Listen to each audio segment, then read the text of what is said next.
Hello everyone, and welcome to another XTIVIA Live Session, Self-Service BI, Everyone Can Be an Analyst, with Don Volansky, Steve Seeber, and Srinivas Vadde. My name is Alex Killian, and I'm the video producer on XTIVIA's marketing team. Before we dive into our live session this morning, I want to tell you just a bit about our company. Since 1992, XTIVIA has established a proven reputation as a company that delivers leading-edge IT solutions and technology support for our clients' specific requirements. Our service areas include mobile app development, BIDW, CRM, ERP, data management, portal, digital experience design, and EIM services and solutions.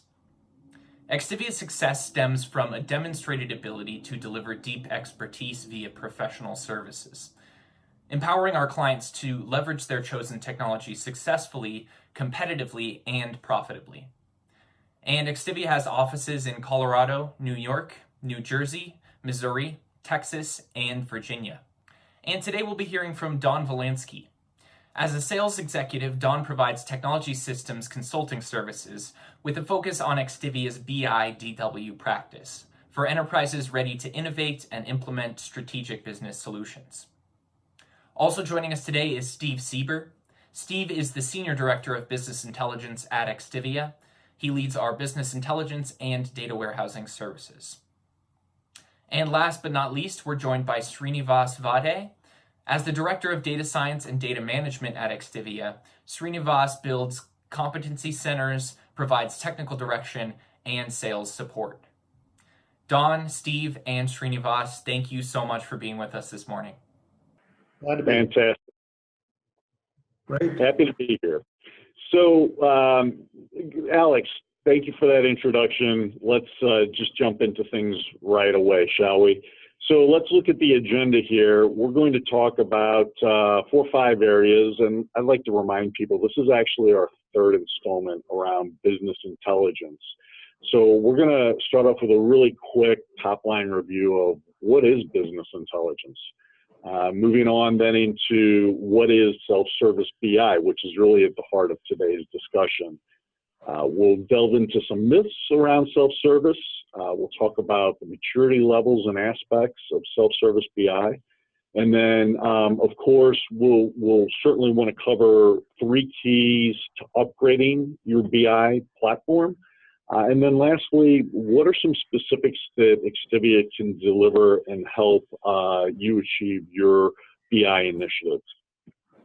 So what is BI? BI is simpler than it sounds.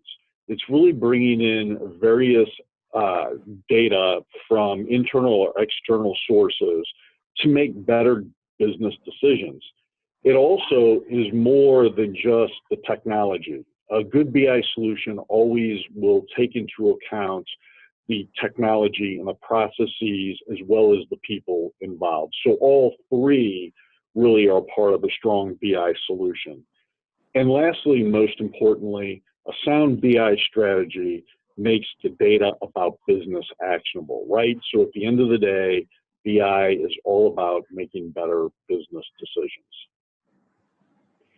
So really, what is self-service BI? I'd like to have my friends weigh in here and give you their individual definitions of what self-service BI means to them. So Steve, would you like to start off and kind of tell us what your thoughts are around really what is self-service? Sure, glad to. So self-service BI has an image of people easily pulling together reports, dashboards, data visualizations, and sharing that with individuals within their organization and outside of the organization. But really, there's a lot more to it than that. That's just the end product of a lot of work behind the scenes as far as gathering data from source systems, cleansing that data, running ETL processes to transform and enhance the data, organizing the data for efficient retrieval in reports and dashboards.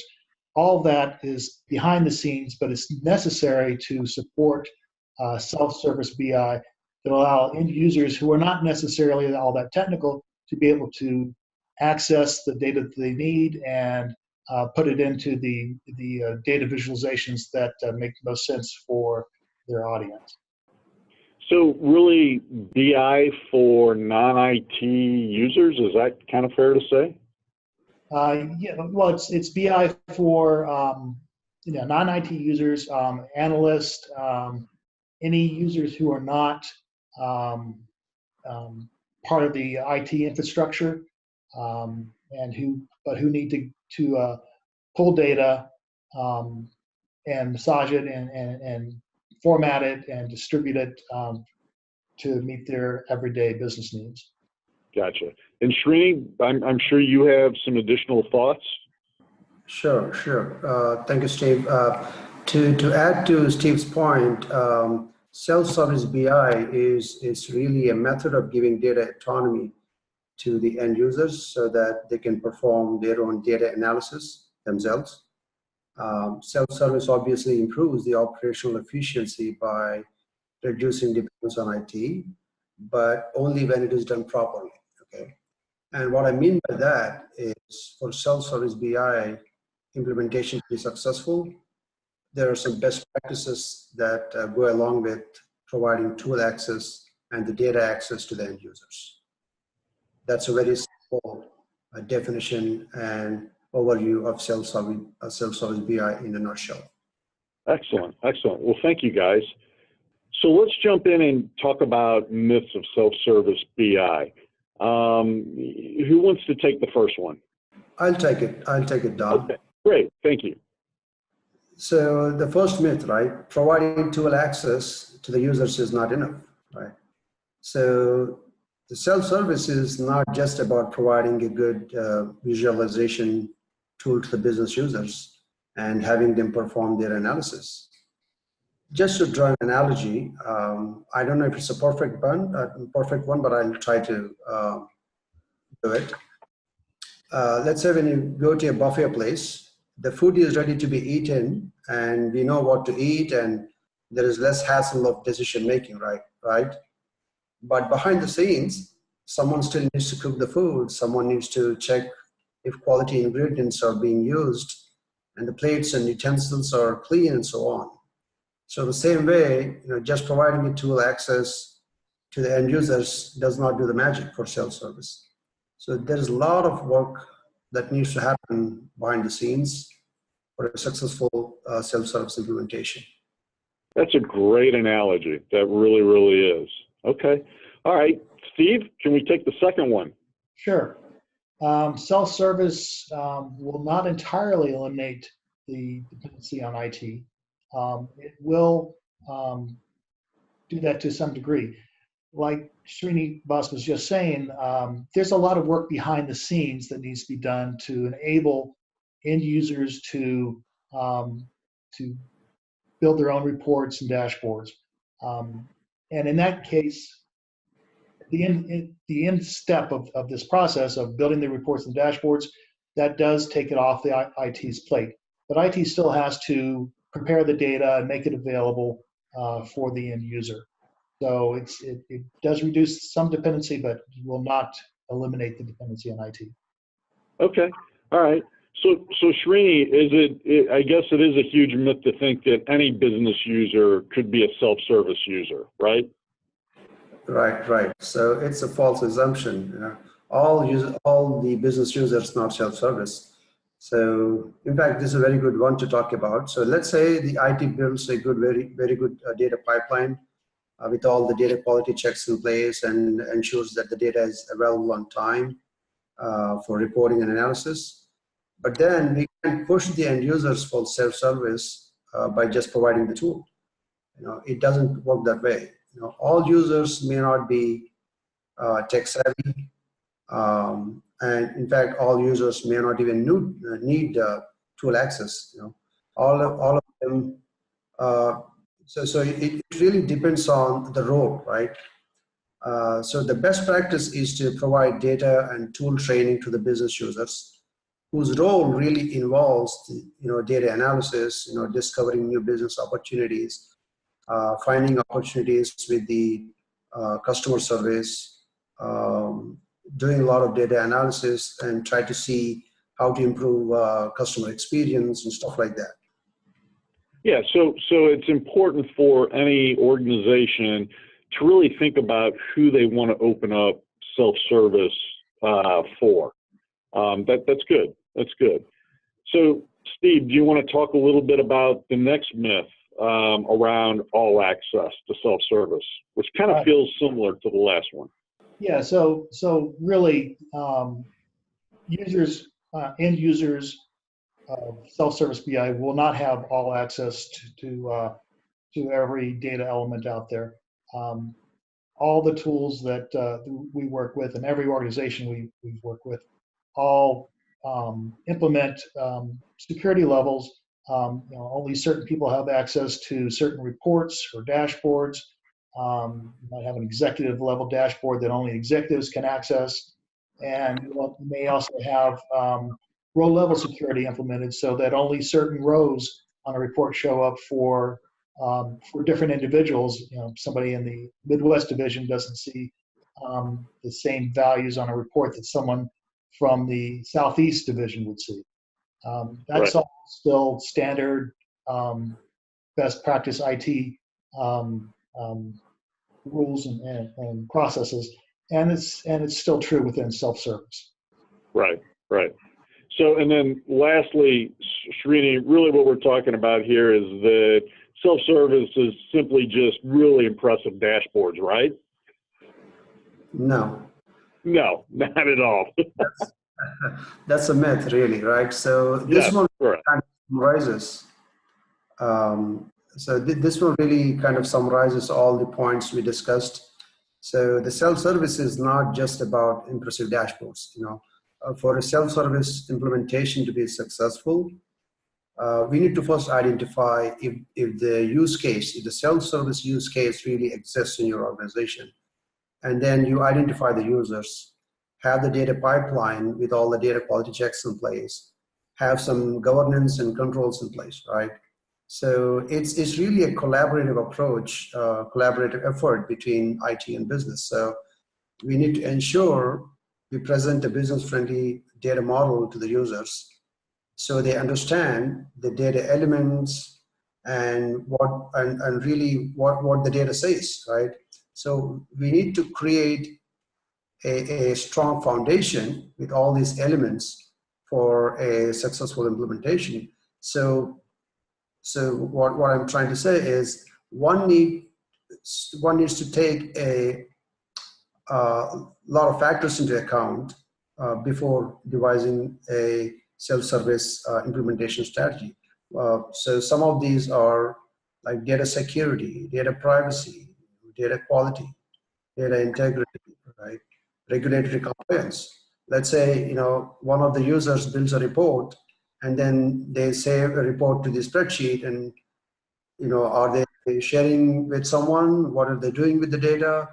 And then what about availability, SLA management, the metadata management, the governance, and then the tool access. Do you really allow just plug and play with any tool?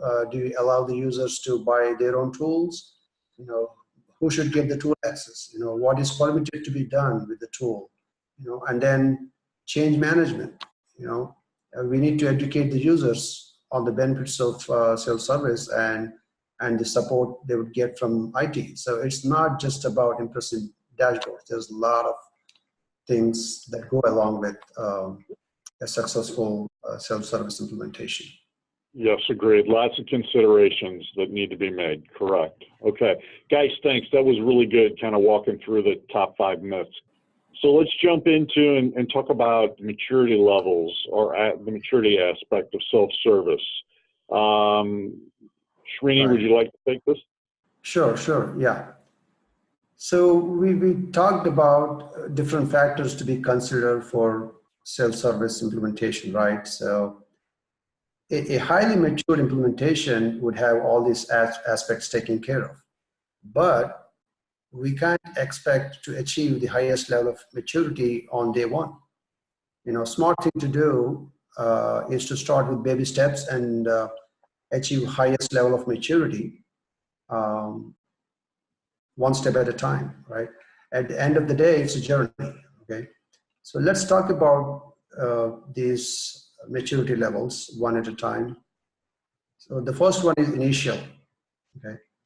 So this level is really, you know, you're just providing the tool access to the users. There is not really governance in place. You know, you're not managing SLAs. You're not monitoring the production for what type of queries they are running.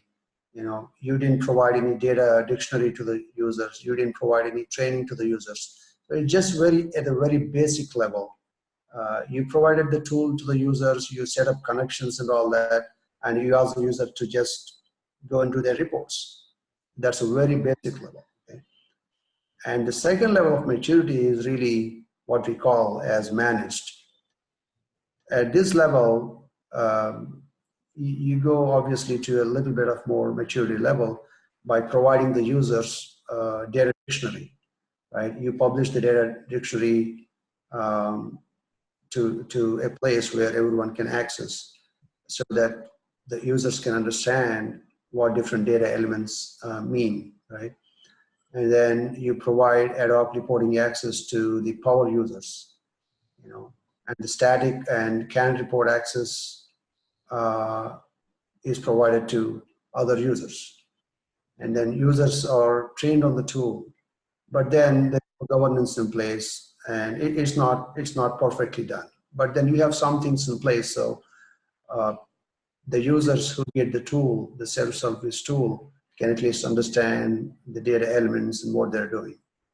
So we're kind of going from that initial phase in the manage would be like crawling to walking, right? Exactly. And then the third one is governed, right? So when you say governed, you have the controls in place. You know, you have the privacy, data quality checks, and usage is monitored, and your visualization tools are evaluated and provided to the end users based on the need. And you create logical data mods with proper semantic layer, and then you provide role-based security so that the users can see only what they're supposed to see, right? And then there is a governance workflow in place. Okay. Let's say, for example, I'm a self-service user. I want some data elements to be added, or I want some new data set to be, I want to have access to a new data set. Then you go through a governance and approval workflow, right? So the next one is really what we call is measured, right? So after you go from govern to measure, at this stage, you are actually measuring the success of your self-service program.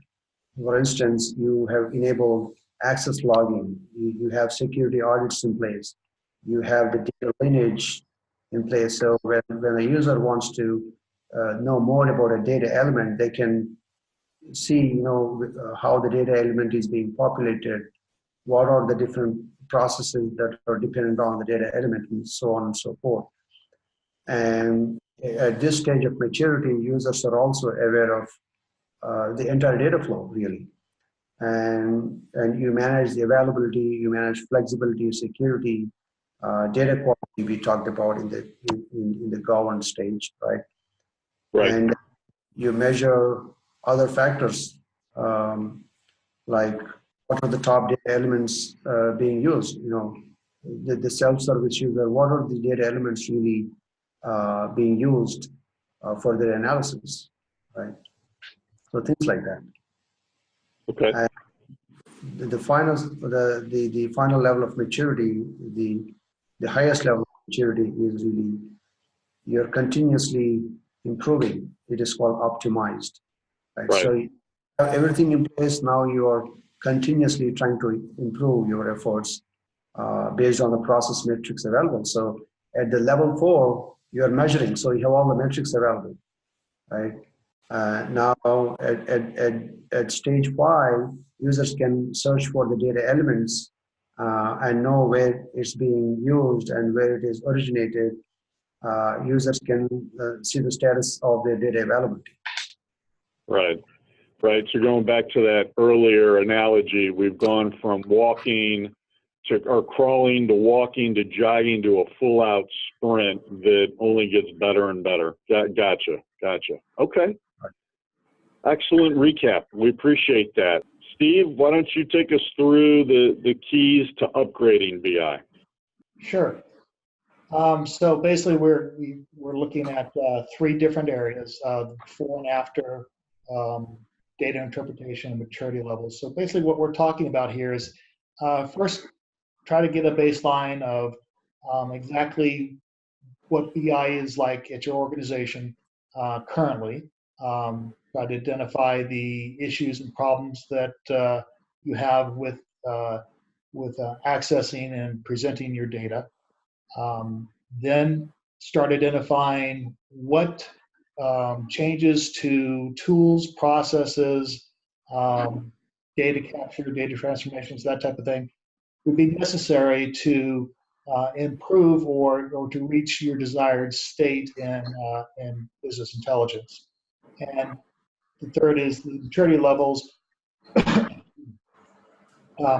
Start measuring yourself in the maturity levels to see where you're at, what the next step needs to be to go to the next level of maturity, as Srinivas was just describing in the previous slide. So it's basically figure out where you're at, where you want to go, what are the steps necessary to achieve your goals. Excellent. Okay, thank you. So this really kind of brings us to the tail end of today's discussion. And what we wanted to leave you, the viewer, with is a little bit of knowledge around where XTIVIA might be able to come into play and to assist your organization. So within data warehouse services, we're able to certainly help with any sort of assessments or roadmaps, implementations, architecture, references, models, ETL, of course, migrations, jumping over into the BI and analytics offerings. Again, if you're looking for assistance around architecture, implementation, or governance, we can assist with any sort of admin when it comes to your BI infrastructure, the semantic or middle layering model, KPI design, reports, dashboards, visualizations, development of any sorts, when it comes to if you're looking for data ingestion or data cleansing and standardization, we're certainly proficient in that area. We can provide analytics using traditional approaches or even machine learning techniques. We've given guidance in that area. And lastly, if you're looking to perform stream analytics using machine learning and complex events processing. So those are more or less the services. When it comes to the tools and the platforms, within data warehouse, we have many different partners from Teradata, Snowflake, Redshift, Netezza, Greenplum, SQL Server, Oracle, MySQL, and Postgres, MongoDB, Cassandra, HBase, Hadoop, and Cosmos. When it comes to ETL, again, Informatica, DataStage, SQL Server Integration Services, Talon, Jasper ETL, ODI, Information Builders Data Migrator. And finally, for analytics, right, we're proficient in Power BI, Tableau, Qlik, Spotfire, QuickSight, Python, R, SAS, SPSS, Spark, WebFocus, JasperSoft, Cognos, Business Objects, MicroStrategy, OBIEE, and Hyperion. So there is a lot. We've always told prospects and accounts that really we are tech agnostic when it comes to our solutions. We want to get into an account and find out really what your environment is like and do an in-depth review, assessment, if you will, before we start to align on the technology piece of it to figure out which tool is best for you, because there's never just one right or cookie cut answer. So with that being said, Srini, Steve, Alex, thank you so much. We really appreciate you tuning into this third installment of Business Intelligence, specific to self-service BI. We have all of our contact information here. We hope to hear from you. Please don't hesitate to either call or email any one of us. And with that, we will wish you a great day. Thanks so much, Don. Another quick reminder, these XTIVIA Live Sessions are happening every fourth Thursday of the month. So if you enjoyed this one, please add it to your calendar and tune in for the next one. Please subscribe to our channel so you don't miss any of these videos. And thank you so much for watching. Have a great Thursday, everybody.